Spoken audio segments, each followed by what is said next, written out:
Hello, and welcome back to the Heated Bench podcast. I'm your host, Devon, and if you've paid attention to social media this week, you'll see that I am joined by my now continuous co-host, Alex. Alex, how you doing? Very well, mate. How are you? Yeah, good, thanks, pal. How do you feel to be part of the furniture now? You excited to do this permanently? Yeah, definitely. I know the plan was originally to get like loads of different guests on and different people on each week, but at the minute it's materialised to be pretty much just me and a few others. So no, it's I want to be a part of the debates and the chats each week. So yeah, looking forward to more. Yeah, it's good to have you, and it's good to have a familiar face to go on this journey with, to be fair, mate. Been a pretty interesting week again in terms of sport. There's been a bit of Premier League, the darts, the disgrace of the Ashes.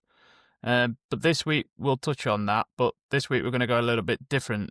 There's been a few awards and things going off recently. We've had the FIFA Team of the Year come out, which I'm sure we'll discuss in numbers, and we've also had the Sports Personality Awards, which can always be a controversial topic depending on how you look at it.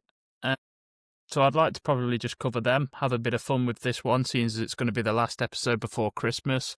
We'll probably have a little bit of a break over the next couple of weeks and come back start of the new year and dive back into it and start, as we mentioned last week, start getting a few more guests on, start getting that out of our comfort zone and speaking to a few different people.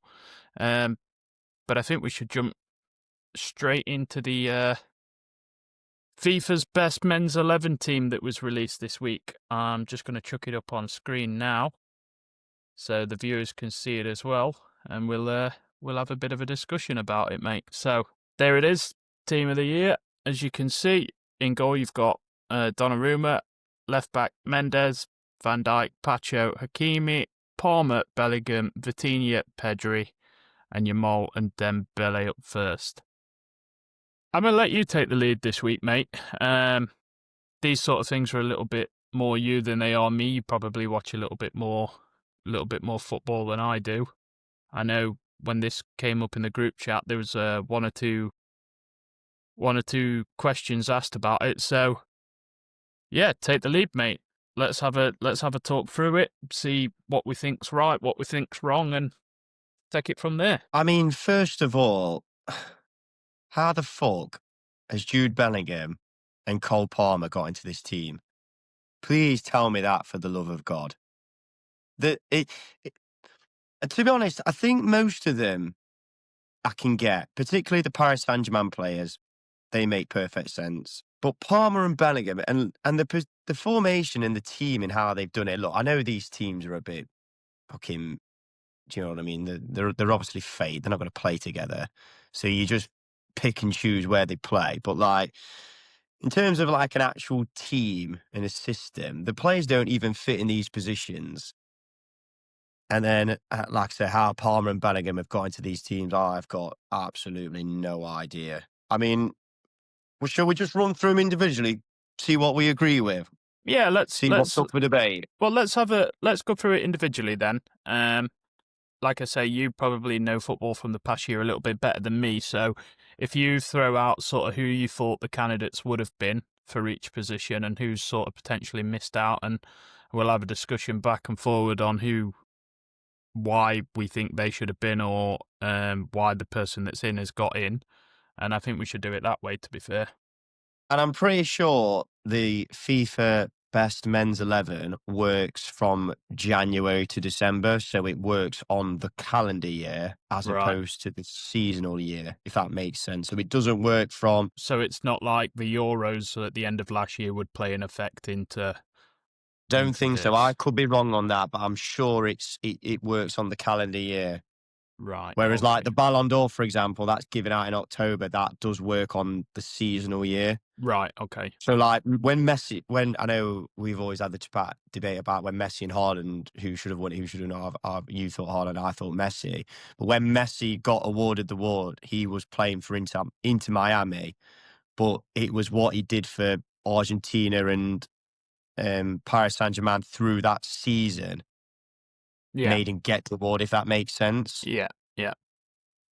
Whereas, like, I'm sure the FIFA Best Men's 11 is ran through January to December, hence why the teams come out now. Yeah. Uh, Right. Let's talk but it as I then. but as I said, like, well, Donnarumma, I think we can all agree. Like, you could maybe make a case for other goalkeepers, like who are the best goalies in the world, but in terms for what they've done and won, everybody's fine with Donnarumma. Do you know what I mean? Yeah. Same with Hakimi and Mendes. I think we can agree they've been the both standout fullbacks. Like, you could maybe put a case forward for Trent, but when Paris Saint-Germain have won a treble Yeah. It's and hard they to won make it that case, isn't it? and Yeah. they won the Champions League like so dominantly, particularly the final. And then obviously a couple of players in here for Paris Saint-Germain also won the Nations League, like Yeah. Coutinho and Nuno Mendes. Who's this Pacho kid? He was the young centre half for Paris Saint-Germain. He was playing next to Marquinhos. Right. Okay. He was very good in the final. I don't really watch obviously French football, but like maybe should have Marquinhos as well been in this team. Like, if we're going on the seasons, Yeah. then maybe you could make a case for Van Dijk, but like post March, Liverpool have looked awful. Do you know what I mean? So like, Yeah. I I think suppose he's you a do bit. have to take it all into consideration a little bit. You. Yeah. What often baffles me about these awards is that you can never really tell what the criteria is for them. Yeah, Is I it know what you're saying. success? Is it popularity? Is it actually playing good football? I never know. Like, I can't really argue that Van Dijk's in there, but at the same time, like you say, if it's done Jan to date, then he probably doesn't get in, does he? Because Liverpool have been poor, like you say, since March. So yeah, I Yeah, and struggle with it. there's really been no other standout centre halves really. I mean, thinking off the top of the head, and maybe you could. I was about to say throw a couple of Inter Milan players get into the Champions League final, but I don't even think they won anything this year. They didn't win Serie A. Obviously, Liverpool did win the Premier League. Look, are you really going to have like a Bayern Munich centre half in there for winning the Bundesliga? No, not No. really. Sorry. Look, Harry Kane. You Yeah. can't tell me you couldn't shift Yamal or Dembele to one of the wide positions and put Kane in, Well, or even let's talk that then, because realistically, like you say, what are Palmer and Bellingham doing there? Well, Bellingham's in there out of popularity. That's the reason and he, Bellingham's in there. and he plays for Real Madrid. And he plays for Real That's the only Madrid. reason. And if a Real Madrid player's not in there, president kicks off and all hell breaks loose, like every Ballon d'Or that Hey, Ronaldo. Real Madrid didn't even win a trophy. They Exactly. didn't win the Copa del Rey. They lost the final to Barcelona, and then they lost the league to Barcelona, and then Arsenal dumped them out of the Champions League. And also, Cole Palmer's been injured. He's been injured a lot of the year, and he Yeah. won the Conference League with Chelsea. Really? Come Yeah. on, I mean, is this what we're doing? yeah, like you say, Palmer did have a pretty solid start at Chelsea before his injury. He was probably their standout player for a team that, let's be real, last year looked very poor. But is that enough to get you in winning the Conference League? Probably not. Look, Um, I love Cole Palmer. When Cole Palmer's playing and he's on fire, I'm probably one of his biggest fans. Like, just his technique and his touch and his flair. And like we always have these debates regarding like with Salah and Saka, and like Palmer's always been my favourite because he's the kind of player I like to watch. But he's not getting. I won't even say he gets into the third team of these. Never mind the best. So yeah, I just think like probably when we touch on BBC Sports Palace Personality of the Year as well, these kind of 11s and these kinds of awards for me, what were like when we were growing up and when we were following football and these awards, what were brilliant awards, the highlight of the year, the highlight of some of these players' careers, and now just like a mockery. yeah. Honestly, it's embarrassing. Yeah, the prestige has gone out of them. It's become a popularity contest or a box, like a checkbox, ticking contest where we have to fill a quota. And I hate saying stuff like this because it makes obviously the opinions come across as you're a hater, you're racist, you're a misogynist, all this kind of stuff comes over. But like, No, but all we want is people winning these awards that deserve them. who deserve it and they've got the credibility. Yeah. Cole Palmer doesn't deserve to be in that. He hasn't got enough credibility through this year. No. One, he hasn't really won anything of major, and two, of no fault of his own, he's been injured a lot. Yeah, I And there agree. have been other players like Salah. Salah's won the PFA Player of the Year, right? He was the best player in the Premier League last year. He was the most decisive player in the Premier League this year. He put up the best numbers. So how's he not in there? How's he not in there? Yeah, I mean, Opposed to Palmer. yeah, and to be fair, Liverpool started the Champions League really strong as well last season. Yeah. Yeah, they got. I think did they lose to Real Madrid in the end? Um, No, they lost to Paris Saint-Germain, didn't sorry, they? lost to. So they've lost to the winners. But like you say, it just doesn't make sense. Realistically, like you say, they could have easily moved Jamal back into a position, dropped Bellingham, put Salah in, and then put Kane in. Like, what was that guy got to do to be in a team like this? Mate, He's on what, I'm not 40 plus goals already or something? I'm not his biggest fan either, but Mbappe has to. You can make a very, very strong case for Mbappe as well. Well, if you've got Bellingham, Right. you've got to have Mbappe. Well, Surely. if you're having one of if you're having one of the two in this kind of 11, you'd have Mbappe. I can't really remember much Bellingham's done this year, to be honest. Last year, the season of in 2024, when Bellingham won La Liga and he was putting up brilliant numbers and scoring important goals for Real Madrid, decisive goals in like El Clasicos, and then he gets to the final of the Euros. I'm all for Jude Bellingham being in, but not this year. Come on, like you say, mate. It surely Players has. going in undeserving, and they're going in because of the names and not what they've done. And that's been the case now. I mean, the one that comes to mind is, can you remember when Germany beat Brazil 7-1 Yeah. and David Luiz ended up in Team of the Year? Yeah. It's just a joke, mate. Yeah. And like you say, like, this should be the most prestigious, not award, but like when you're talking Team of the Years and stuff, the FIFA Team of the Year should be the team everybody kind of wants to get in. And Yeah, I it's just a agree. It farce. doesn't. There is nothing there anymore, is there? Like you say, it used to be a case of if you made this team, you were amongst the world elites. You were the best of the best. Realistically, if looking at that team now, how many people would you on that team would you say are top of the position that they're in, or like if you made, like you say, 2 11s of the best and the second best? Realistically, how many people would put them in? I don't think many. And maybe Donnarumma gets in as like one of the best keepers. Mendes Well, kind again. of just on that, I like the fact, like, they haven't just put necessarily the best players in, if that makes sense. So, like, I know Vitinha's had a brilliant year, but like, if you really wanted to stack up the best midfielders in the world, I don't necessarily think he comes out on top. But for the year he's had from like that calendar year and what he's won, he has to go in. So I kind of like the fact that they move away from what you'd probably say are the best players, but more to who have had the best years, and that's what the award is based on. So Yeah, as but I've then kind of it mentioned, seems like a mix of it then, doesn't it? Because then you've got Bellingham in for that sort of reason. It has to be. It can't be any other way. Otherwise, we've got it wrong and they have to take last season into case. Because if they don't take last season into case, Palmer and Bellingham can't get in.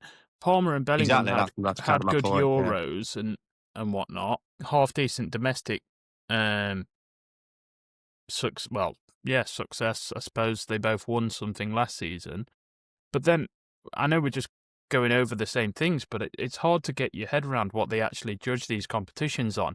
And it's going to be the same when we come to sports personality in a minute as well. Because Just sorry, but just on, I've just thought of another thing as well. Barcelona did a domestic treble last year, so they won the league, their equivalent of the Charity Shield, which is their Super Cup, but that's played over now because obviously La Liga's finances are that fucked. they play that in January and they play it over a knockout. And I believe, it could be wrong, but they used to have it over semi-finals. I think they now have it over quarterfinals. So Barcelona have won that. They've won the Copa del Rey, beating Real Madrid in the final. They won La Liga. They were in the Champions League semi-final. If it weren't for probably one of the best goalkeeping performances I've seen from Jan Sommer and a bit of a freak extra time by Inter Milan, they'd have been in the Champions League final, and they've got 2 players in, Pedri and Yamal. Was that where It is a Dumfries had an absolute worldie? Yeah, Dumfries had a storm over both legs. But, mate, how's Rafinha not in this team? Yeah. He was putting up obscene numbers. He was top scorer in the Champions League. He was scoring goals in the Classico. I can remember, I don't know if he scored a hat-trick or scored 2 against Bayern Munich. It just seemed every week he was getting a goal or assist. I mean, he outperformed Yamal in terms of numbers, and he's not in the team. It's a joke, mate. I could go on all day about this. Yeah, but it's hard to have a debate with each other about this subject because we both look exactly the same. It'd be nice to see someone. It'd be nice to be able to speak for someone that's involved in this and who gets a say in this, because I'd love to know what the criteria actually is, because we probably should have looked at that before we did it. well, we should have, but realistically, we've just gone off the cuff again. Yeah, but realistically, though, who looks at the criteria? You know what I mean? The criteria should jump out at you, and it doesn't. And this is the same with what we're going to come on with sports personality in a sec. Do you know as well, like, you used to look at, I'm going back to like FIFA days, but can you remember when they used to do Team of the Year and we were buzzing for packs and you couldn't wait for Team of the Year and some of the players that were in. And like the Team of the Year used to be like Messi, Ronaldo, Neuer, Xavi, Iniesta. And there were teams, and that, like, just look at that team compared to those back. I'm going to get nostalgia merchants and all that bollocks, but like, you can't tell me the Team of the Years of like 10 years ago are as good as that now. Do you know what I mean? I'm sorry. Well, I won't put it this way. I won't be pumping my mum's credit card into a Chinese website to buy coins for that.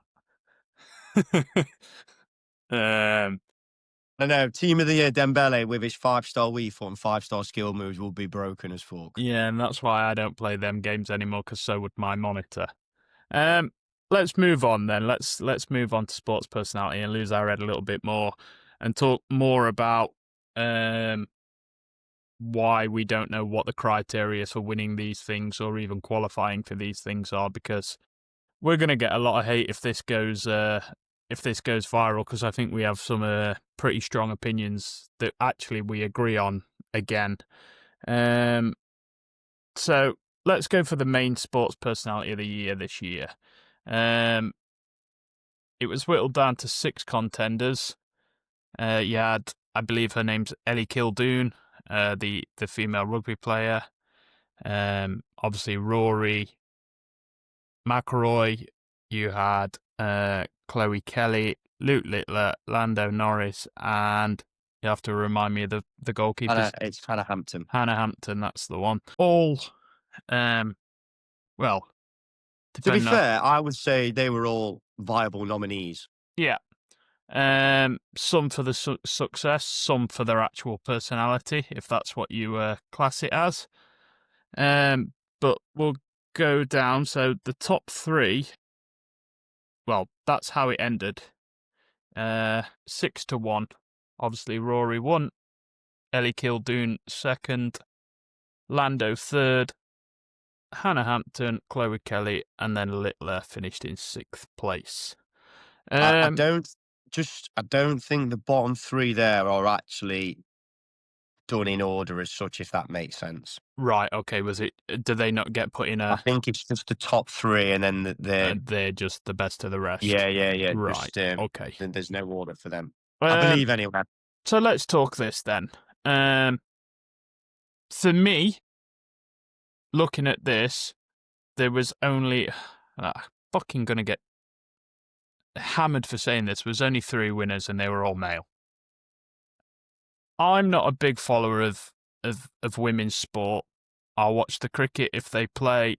I'll watch a bit of the football if it's like a women's international competition. I don't watch any domestic, and as for English rugby, it's a no-go for the men's, never mind the women's.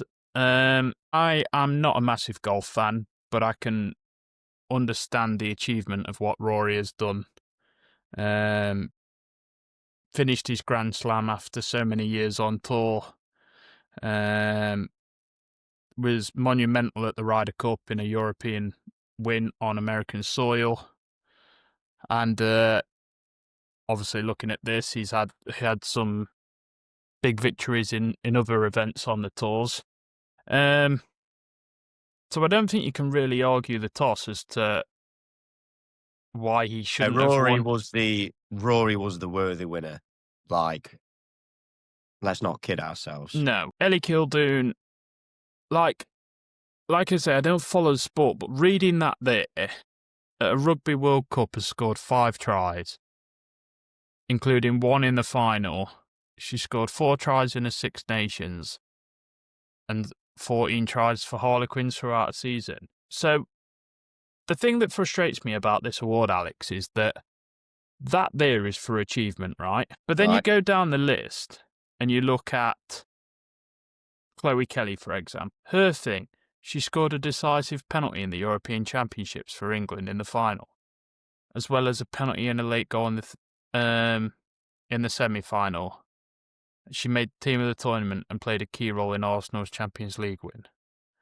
Like, I don't know how she made team of the tournament because she actually didn't really even start for England. Exactly. So this is my point. So I think she came off the bench in 2 or 3 of those games that have been mentioned there. How can you make team of the tournament or even be up for this award on the back of what she's done?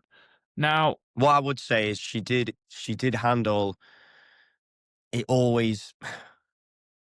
It always looked like it seemed to fall on her responsibility. If ever the Lionesses were like in a bit of shit or like they got a couple of penalties, it always seemed like she take the responsibility, which that's brilliant. And like, look, if that was one of the blokes who was doing it, we'd be all going, "Oh, he's got to be up for Sports Personality of the Year." Blah blah blah blah. Do you know what I mean? So, look, I think the two Lionesses fully were deserved of the nominations. I don't think. but There's realistically, if nothing on you there. They don't come close to what Rory achieved, in my opinion. But I think it was fine they were nominated. Absolutely. yeah, I've got nothing against them being nominated. It's again the surrounding around it. For me, I only know of Chloe Kelly because she came across as a chav in an interview and just spat some absolute shit after one of the games, giving it some fucking big bollocks and thinking she was some sort of big I am. And that's the only reason I know her name.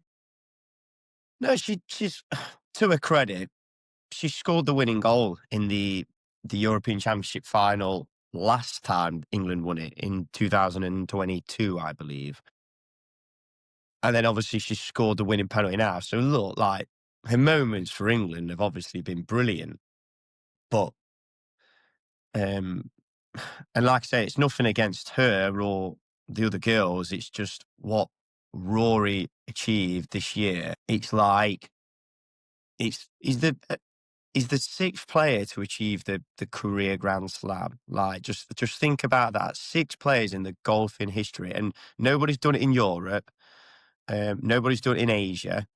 Gary Player did it in South Africa, and then the others have been America. So just think of that Yeah, it's an outrageous level. achievement. And then to follow that up with the Ryder Cup performances, follow that winning his National Open, the Players Championship, like it's just, yeah.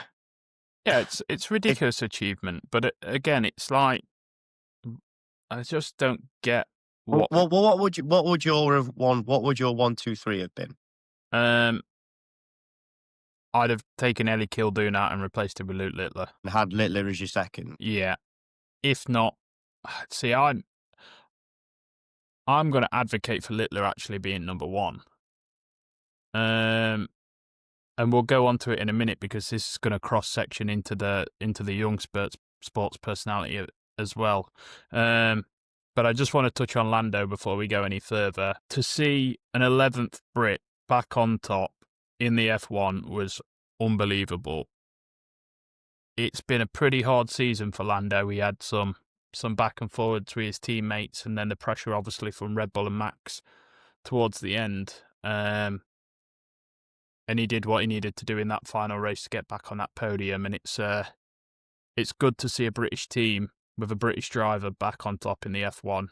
I don't think that can be understated on how tough that is.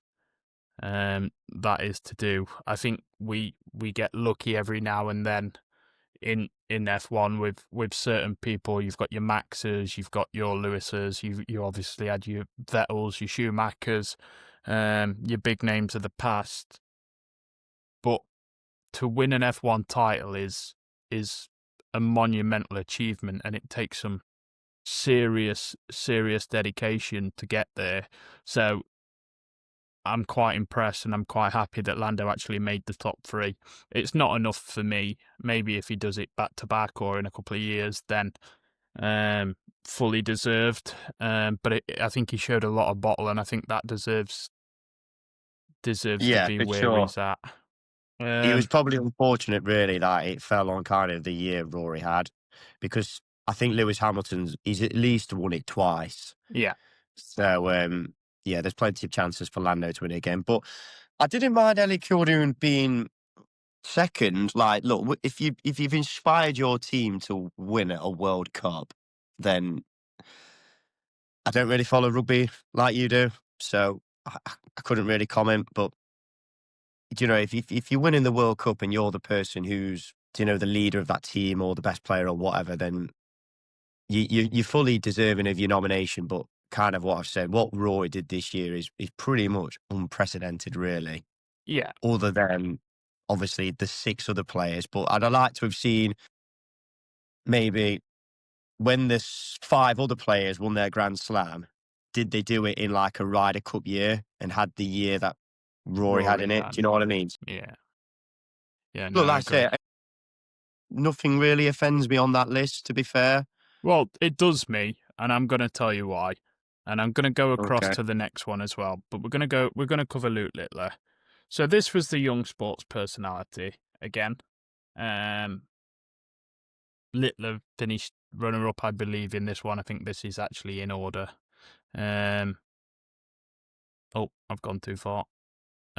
So Littler missed out on this young sports personality to another female women's England footballer.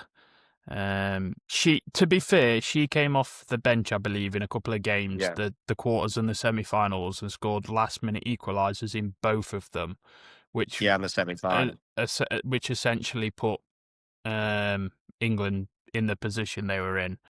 I remember watching those games at the time and was as buzzing. So I'm buzzing that she's won this award, but I don't think she's deserving of it. She was deserving of the award for me. What she did, you can fully say she deserved it, but you can't say she deserved it over Littler. Yeah. Do you know what I mean? And I'm going to cover this now because this has But fucking also, boiled my... how's Littler nominated for the main award and then doesn't win the young one? Exactly. That just doesn't make any sense. Mate, do not start me off. This is a fucking joke, right? Darts now is as big as it's ever been, and it's down to one person, that young lad. Well, what I've just said about Rory in terms of what we've seen from his year is kind of what we've not really seen before. Obviously, I know Tiger had amazing years, but in terms of like the Grand Slam, like I say, I'd like to have seen the players who have won the Grand Slam, but then had they done it in that Ryder Cup year as well, probably Tiger. Do you know what I mean? They probably have, to be fair, but you get my point, mate. What Littler's done for darts at this age, and the majors he's won, has to be unprecedented. There can't have been anybody who's done what he's done. It's or ridiculous. We've probably done it since. There has been there have been 3 people in my lifetime that have had a major effect on darts, right? You have Phil Taylor, who, the greatest of all time, longevity, put darts on the map in the 80s, like late 80s, early 90s, sort of built the platform that it has now and transcended darts to a mainstream sort of stage, right? You've got MVG for a prime 4 or 5 years where he was unbeatable. He put darts in Europe on the map. He probably, obviously you had Barney that sort of built the foundations for darts in like Holland and stuff like that. But then I just want MVG, to jump in. I just want to jump in on MVG. What I think kind of Phil Taylor did was like, obviously he was the main one who broke it to the PDC, didn't he? He was yeah, him and Bristow were like the main instigators of that.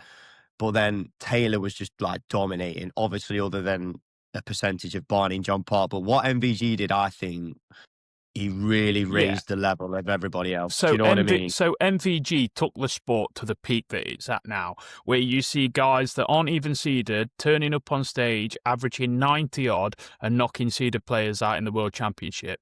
That comes off the back of MVG pushing everyone to be better, because if no one would have got better, no one would have beat him. Which for a 2-year period, nobody did beat him. He was a freak, right?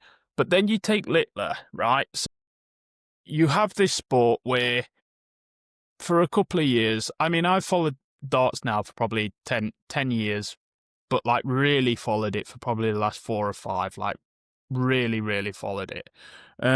What Littler has done for darts is outrageous. It's gone from a pub sport, a hobby, something people do on a night time with a beer in hand, darts and dominoes, to being a sport that everybody wants to play. This kid has come Yeah. on the block. He's wiped the table with everybody.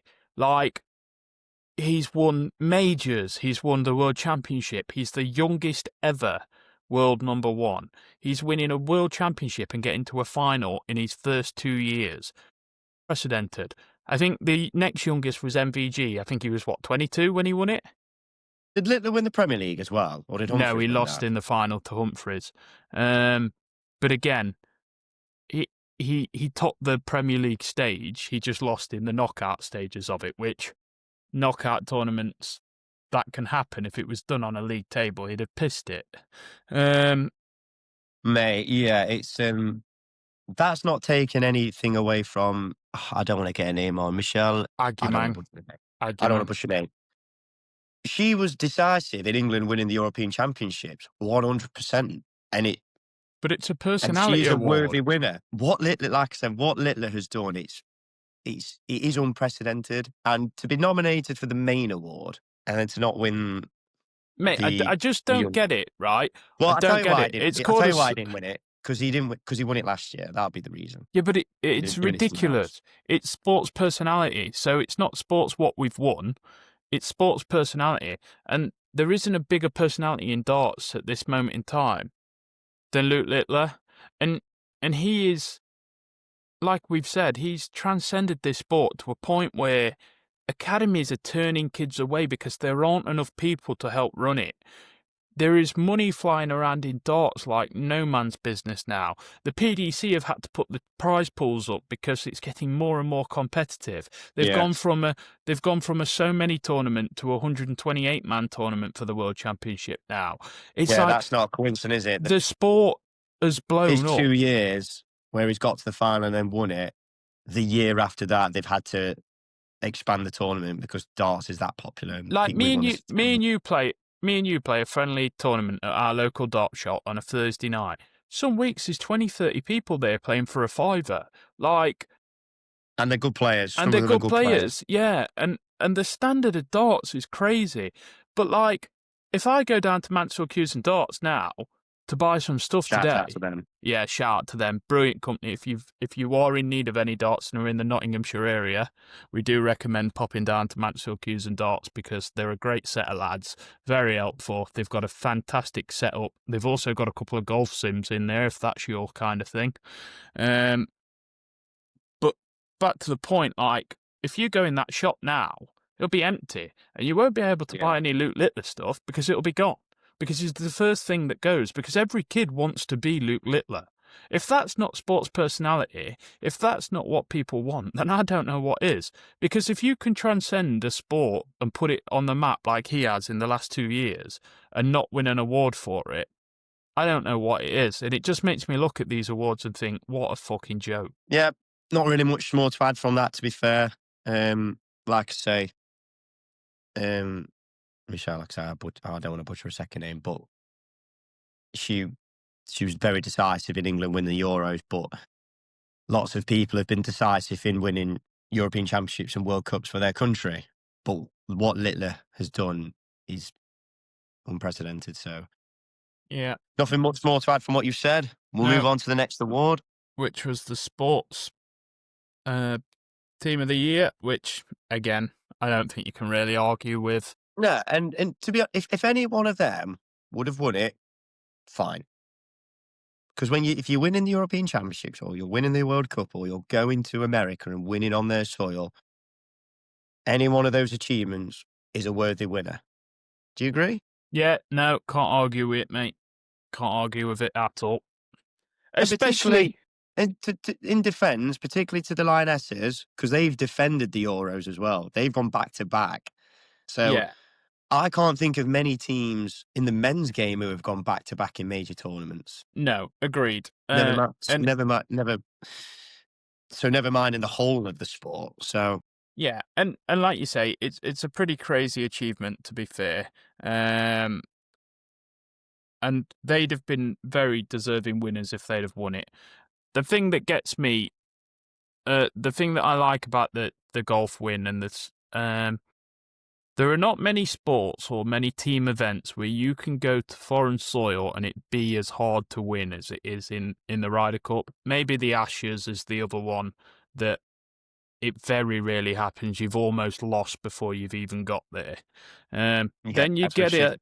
Then you get out there. You've got crowds. You've got hostility. You're not just dealing with the golf. You're dealing with the antics around it. You're dealing with the media. You're dealing with everything that's going off. Like, I can't argue with that. And again, the England's women's team, fantastic winning it on home soil, great achievement, and obviously a thing. But there's one thing in this post that just points out to me. They've also won 7th consecutive Six Nations. How competitive is it if they're winning 7 back to back? yeah, and I think that could maybe show with why they've not actually won the award. Yeah. Because but like that, with the greatest respect, that's not their fault. Do you know what I mean? No. If they'd have won it, I think we could have all looked at that and thought that's a deserving winner. But yeah, any one of them is deserving in my opinion. Was buzzing that Team Europe won it, being a big golf fan. So Sorry to get distracted. There's some pretty amazing darts just going off at the minute. Noppert versus Hood. Hood is 6 perfect darts into a 9, and Noppert was 5 perfect darts before missing one. I'm just going to see. is he still on for a 9? Yeah, so he's just stepping up to the We could have a live 9 Just, darter on the podcast. Yes, treble 19. Oh, he's gone high. He's gone high. But no, that'd been pretty amazing. To be fair, it looks like we're missing a banger because every time I look round, one of them's banging a 180 in. So, and James Hood is actually 1-0 up in sets and 2-1 up in legs. So he looks likely putting Danny Noppert, who was one of my favourites to win this tournament, in a bit of trouble.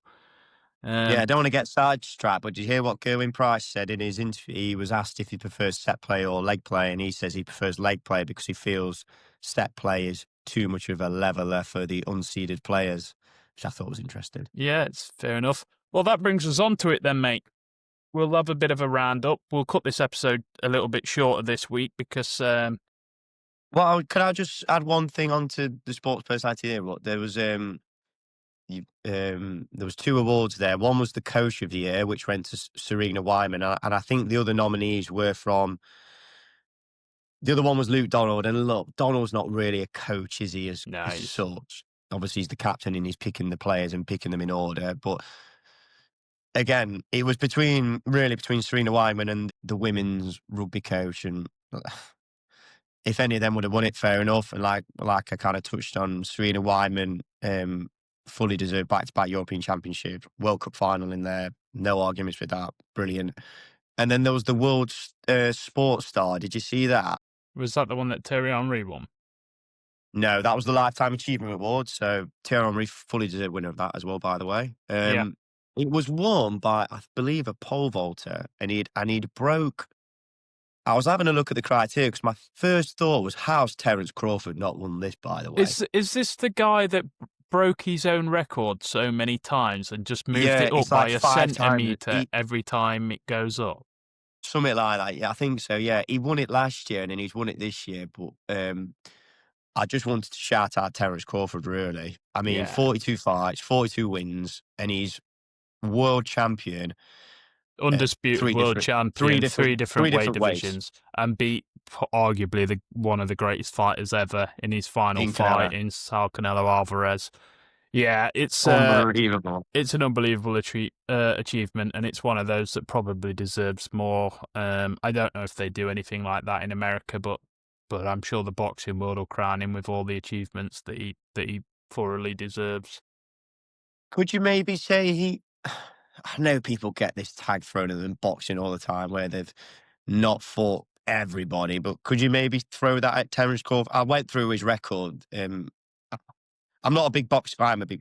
Not a big boxing fan. I do like watching the big fights, but like there was only really, I would say, maybe 3 or 4 standout fights on there. Yeah, this is the thing, especially in America. What you tend to get in America more than you get over in Europe and the UK is that they have a lot more lower level fights before they build up to the big stage. So in America, you'll see people with 20-0 records before they even start getting talked about.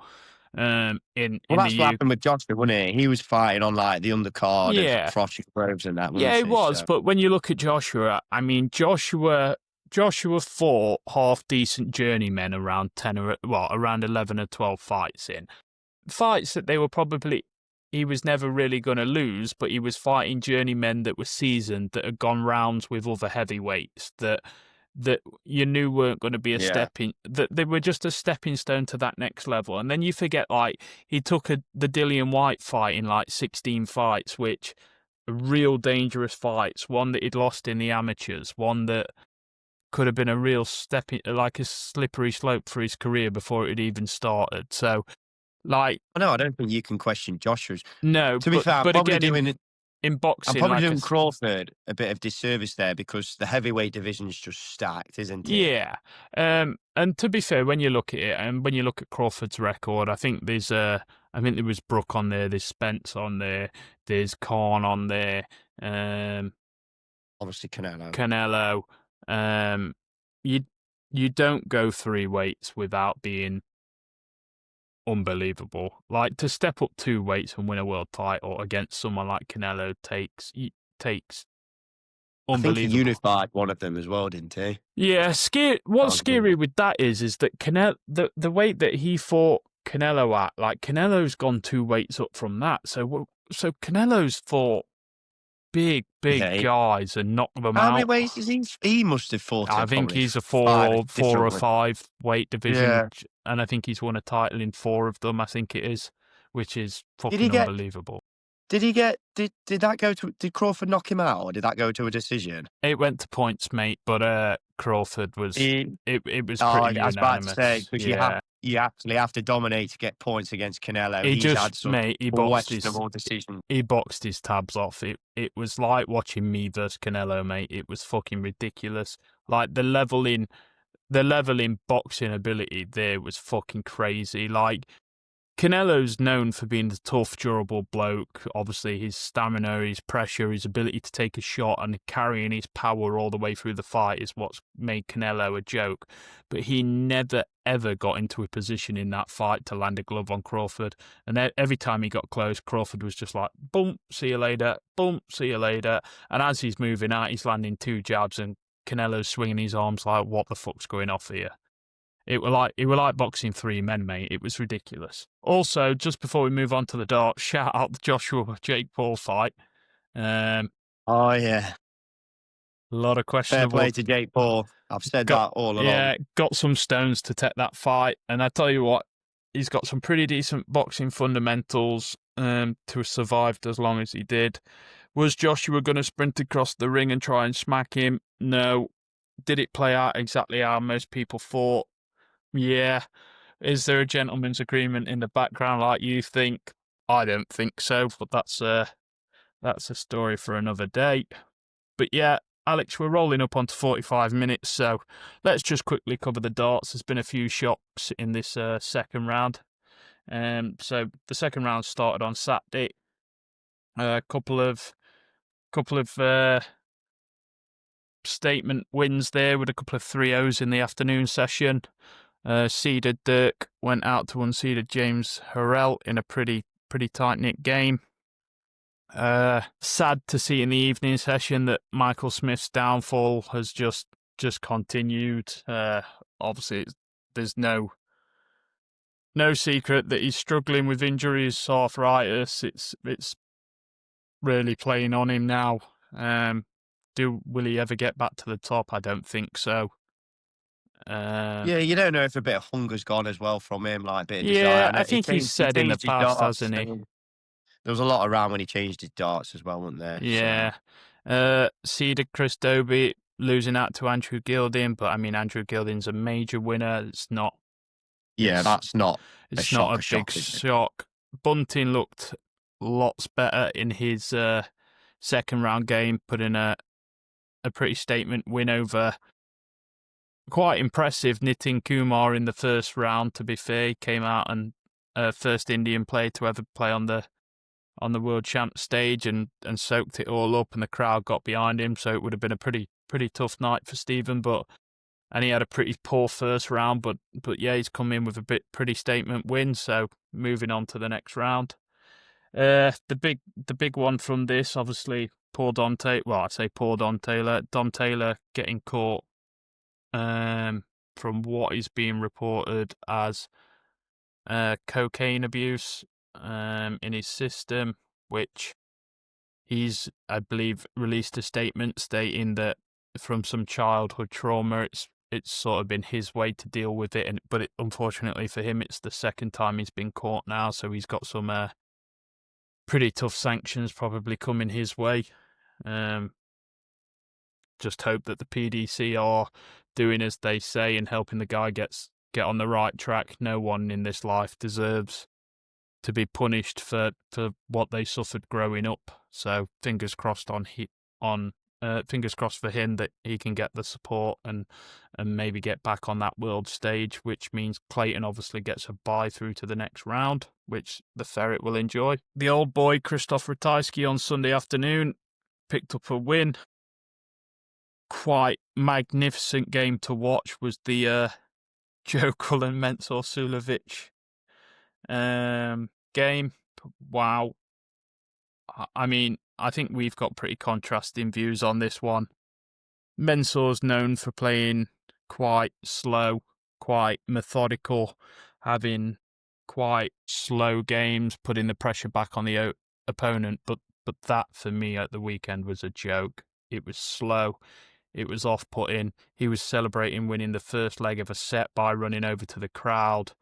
Like, Cullen was all over him in the first set and just absolutely thrown out of rhythm. If I agree with Cullen's statement, to be fair, if that's what's classed as darts, then he doesn't want to be involved, and I couldn't fault him for that. Luke Woodhouse beat Max Hott, pretty statement win. And Rob Cross seems to be finding a bit of form after a pretty poor year. The big one, though, mate, Gezi out in round 2 to Wesley Plazier. I mean, yep. Wesley had a pretty decent standard, but as you've mentioned earlier in Gezi's interview, he's mentioned that he much prefers legs than sets because it gives the non-seeded players a bit more of a chance in this format. But for me, as a darts fan, this is why this format is the best of the best, because it gives these players early on a chance to prove just how good they are.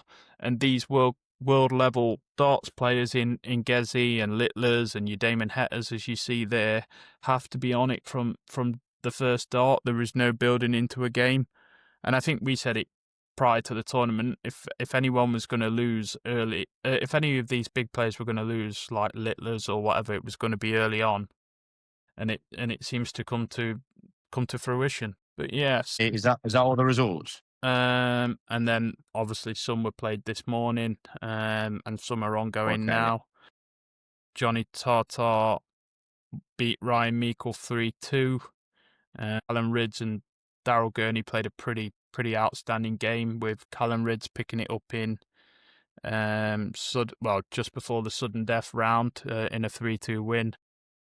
Scott Williams and Jermaine Watamina had a pretty back and forward game, but I think it was Watamina that picked it up 3-2. And then, like we've said earlier, Peter Wright probably finished in darts now. He looks completely done. Lost 3-0 to German Arno Merck. He's miles off it now. Yeah, he's done, mate. It's a tough watch, and it's not nice to see, especially when you get like world champions, ex-world champions just fall off a cliff.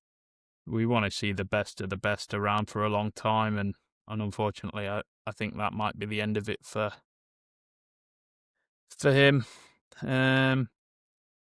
So yeah, and then like I say, mate, Danny Noppert is currently 2-0 down in sets, 2-1 down in legs, and it's looking very likely he might be going out as well. So yeah, some just shows, doesn't it? If you have an off night at the Worlds, you're packing your bags. That's it. Except for Littler, who did appear to have a bit of an off night and still won 3-0. Yeah. Sometimes you've just got it, and he just has it. So yeah, so that's the end of it, Alex. We'll probably call it quits there for tonight. I was going to touch on the cricket, but I'm sick of repeating myself. Those guys are fucking morons, so I'm not giving them the time of day. Let's touch on something controversial. Go on then. And I sent it you the other day, and you've watched it. So do you think you know what I'm going to say? No, go on. I can't remember. Go on. So I put a TikTok in the group, and it was about the Abu Dhabi race in 2021. Yeah, I did watch that. Yeah. And I forgot about that instance apparently. And apparently, I don't know under the rules, but shouldn't have Lewis had to have given up his position to Max in that scenario, and the stewards didn't or something, because he effectively ran around the border of the track, didn't they? He went round the border of the white lines, didn't he? Yeah. So he was pushed. But it all depends on how you see the incident. Obviously, the guy that was speaking saw the incident that Lewis gained an advantage by going off the track. A lot of fans of Lewis's, myself included, saw it as Max had forced him off the track, and there was not really anywhere else he could have gone but there. So does that mean, if the stewards see it like that, then does that mean no penalty? So if the stewards see it that way, there's no penalty. The race just carries on. If they see it as obviously he's left the track to gain an advantage in over Max, then he would have to give the position back. And if he didn't give the position back within so many laps, he would get a 5 or a 10-second time penalty, depending on how much time he's gained, etc. So another one just on that race then.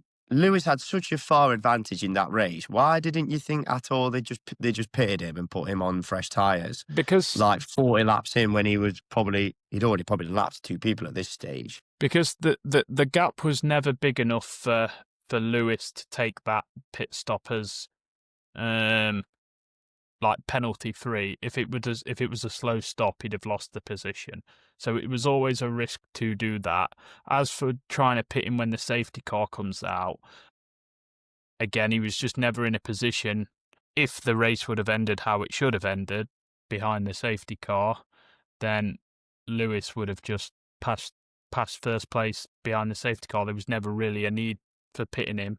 And if they'd have pitted him at the start of the safety car, and then all the cars unlapped themselves and Max didn't pit, and it did end behind the safety car, then Max obviously would have won the race. That's why Toto was so angry and smashed his headset off the desk, because it was lose-lose. Lewis genuinely couldn't have won. Like, if Lewis if Lewis doesn't pit, what happens, or if Lewis pits and then they stay behind the safety car, Max doesn't pit and passes in first place. So it's a lose-lose. Like, look, without going into it too deeply again, that race was one outcome, and that was not ever going to be in Lewis's favour. It was done for the Drive to Survive series, the cameras that have been following F1, and that realistically is what put F1 back on the map after a couple of dismal seasons of the same person winning back to back. So, do you think maybe Max was allowed them overtakes on the overtakers because Lewis got that decision and maybe they thought of levelling it up? Do you know what I mean? Or do you think... I genuinely just think it was... I don't know if it's one of them. I genuinely think that the first year of Drive to Survive got that many eyes that it just made sense to keep the eyes on the sport, to be as controversial as possible, and just keep it so that because it was such a big talking point and it was such a controversial thing that happened that people wanted to tune in and see why it happened. Well, it's a bit like bit of a stupid analogy, really, but why did people tune in for the Jake Paul fight the other night against AJ? Yeah, because they want to see him get knocked out. Because they wanted to get knocked out, right? So when Jake Paul's spouting all this, and that, there's no bad blood between Jake Paul and Anthony Joshua. He's selling a fight, just like any boxer. There's only been, I can't really think of that too many scenarios where you think there's a bit of animosity there between two fighters. Because at the end of the day, they've all got respect for each other to get in a ring or in the octagon or whatever.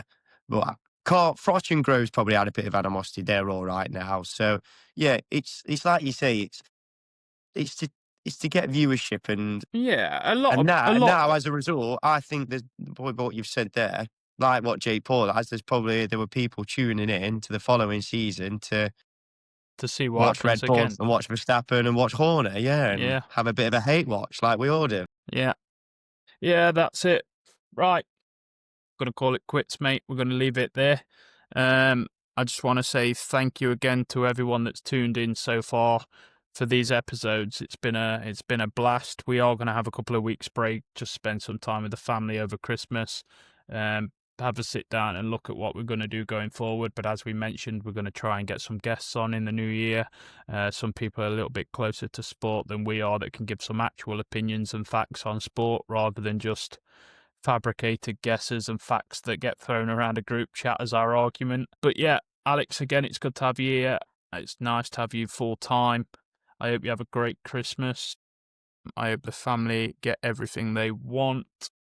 And same to the viewers as well. We hope that you have a wonderful Christmas from myself and Alex.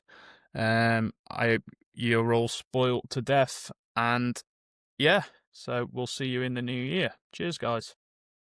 Yeah, thank you. Have a wonderful Christmas, everybody. Cheers, guys. Don't forget to like, subscribe, and turn those reminders on. Cheers.